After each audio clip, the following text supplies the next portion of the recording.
लोक म्हणतात तणनाशकांना जमीन नापीक होती. नापीक. मला आधी सुपीकचा अर्थ सांगा ना, का तुम्हाला सुपीक कळती का? तर बरेचसे शेतकरी म्हणतात सुपीक म्हणजे जिथं जास्तीत जास्त पीक येणे, चांगल्या प्रकारे पीक येणे.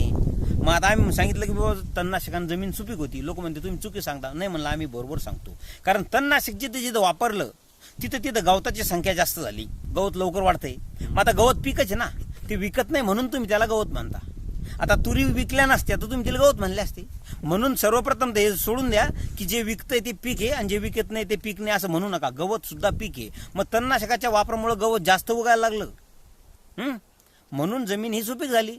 आणि तणनाशकाच्या वापरामुळे झाड पिवळे पडत नाहीये. कारण जिथं जिथं तुमचं गवत सडलंय, जिथं गवत वाढलंय, तिथल्या मुळ्यांच्या जागी होल पडता बारीक बारीक, जमिनीला प्राणवायू मिळतो. तो प्राणवायू जमिनीत गेल्यामुळे मुख्य पिकाला मिळतो, म्हणजे मोसंबीला मिळतो. म्हणून मोसंबी ही टवटवीत असती.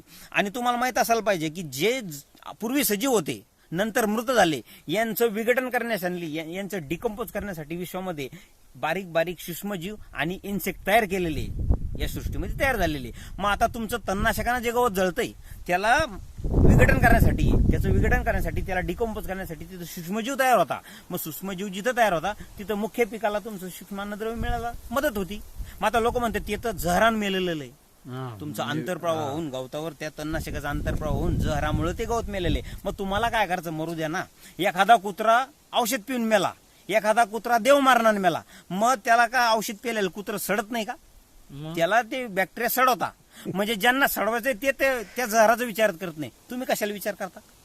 मग तुमचं ज्यावेळेस गवत हे सडतं त्यावेळेस ते तुमचं कसल्याही प्रकारानं मरू द्या, तुमच्या निसर्गाच्या यांना मरू द्या, किंवा गवत उपटल्यामुळे मरू द्या, किंवा वखर मारल्यामुळे मरू द्या, किंवा तणनाशकामुळे मरू द्या, ते गवत सडणार. सडल्याच्या नंतर तिथं बॅक्टेरिया वाढणार. बॅक्टेरिया वाढल्यास जमिनीचा सेंद्रिय कर्ब वाढणार. जमिनीचा सेंद्रिय कर्ब वाढला का कोणत्याही प्रकारचं पीक तिथं चांगलं येणार. हे तुमच्या तणनाशके विरोधात जी चुकीची संकल्पना आहे ती दूर करा. अजून एक सांगतो, लोकांनी सांगितलं की तणनाशक वापरल्यानं जमिनीमध्ये नापीकपणा वाढत चालला. मग आम्ही सांगतो ना, 1 लिटर तणनाशक तुमच्या 1x1 स्क्वेअर फुटामध्ये तिथं जिरवा. त्याच्यानंतर 10 ते 12 दिवसानंतर तिथं कुठल्याही बीज लावा, बीज उगतंय. मग जर तणनाशकाच्या अतिवापरामुळे जर जमिनीत बी उगत असेल तर मग तणनाशक खराब कसं? ते काय अणुबॉम्ब थोडीच आहे म्हणून तिथं अणुबॉम्बचा स्फोट झाला आणि तिथं आता गवतच उगा ना. बॅक्टेरियाचं तणनाशक काहीही बिघडू शकत नाही. उलट तणनाशक मातीमध्ये जिरल्यानंतर न्यूट्रल होतंय. मग तणनाशकाविरोधी तुमची जी संकल्पना आहे ती दूर करा. बागेमध्ये तणनाशकचा वापर करत जा. आणि तुम्हाला सांगतो, तणनाशक हे मुख्य पिकाच्या शेंड्यावर गेल्याशिवाय तण जळत नाही. मग असं कधी झालं का पिकाच्या शेंडा सोडून तुम्ही बाकीचे शहर तणनाशक मारा तरी गवत जळलं असं मला दाखवून द्या. जोपर्यंत मुख्य पिकाच्या शेंड्यावर तणनाशकाचा अंतर्प्रवाह होणार नाही तोपर्यंत गवत जळणार नाही. तणनाशकाचं काम असं आहे की मुख्य पिकाच्या शेंड्यावरच्या पानामध्ये अंतर्प्रवाह झाल्याच नंतर ते पेशी संरचनेवर घात करतं.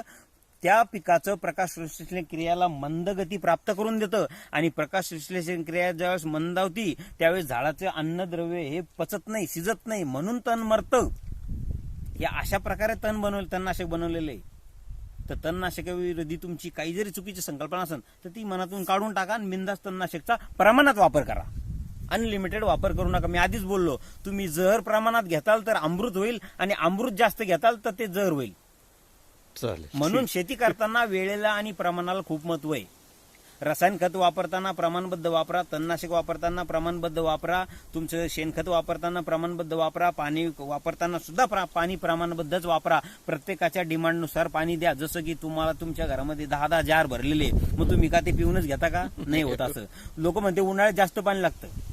मला सांगा, उन्हाळ्यामध्ये तुमचा पाणी प्यायचा ग्लास 5 लिटरचा होतो का? ग्लासचं साईज तीच आहे, फक्त पाणी प्यायच्या वेळेत बदल पडतो. उन्हाळ्यात 4 वेळेस पाणी पिणार, पावसाळ्यात 2 वेळेस पिणार, हिवाळ्यात 1 वेळेस पिणार.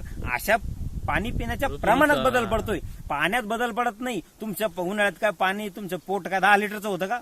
पाणी तेवढंच पितं माणूस, फक्त वेळेत बदल पडतो. म्हणून उन्हाळ्यात 3ऱ्या दिवशी पाणी द्या, हिवाळ्यात 6व्या दिवशी पाणी द्या, आणि पावसाळ्यात 10 ते 12व्या दिवशी जमिनीच्या कंडिशननुसार पाणी द्या. पाणी नियोजन किंवा खत नियोजन या सगळ्या गोष्टी तुम्हाला लागत्या तेवढ्याच प्रमाणात द्या. इस्रायल मॉडेल आज जगापुढे उभं झालं, त्याचं कारण आहे इस्रायलकडे पाणी समस्या, माती समस्या, लेबर समस्या, वित्त समस्या या सगळ्या गोष्टीची समस्या होती. त्यांनी लागतं तेवढ्याच प्रमाणात दिलं. त्यांच्या लक्षात आलं ज्या गोष्टीला लागतं त्या प्रमाणात दिलं तर उत्पन्न जास्त मिळतंय, म्हणून आज ते टॉपवर आहे. आज तुमच्या चायनाचा मोसंबीचा सरासरी हेक्टरी उत्पन्न तुमचं किती आहे? 60 टन आहे. आपल्या भारताचं 22 टन आहे.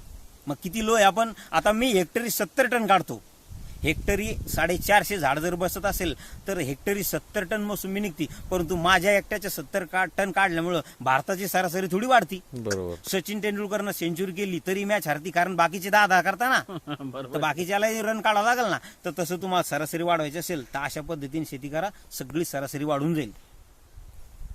चालेल, ठीक आहे. तुम्ही आता व्हिडिओ कट करा.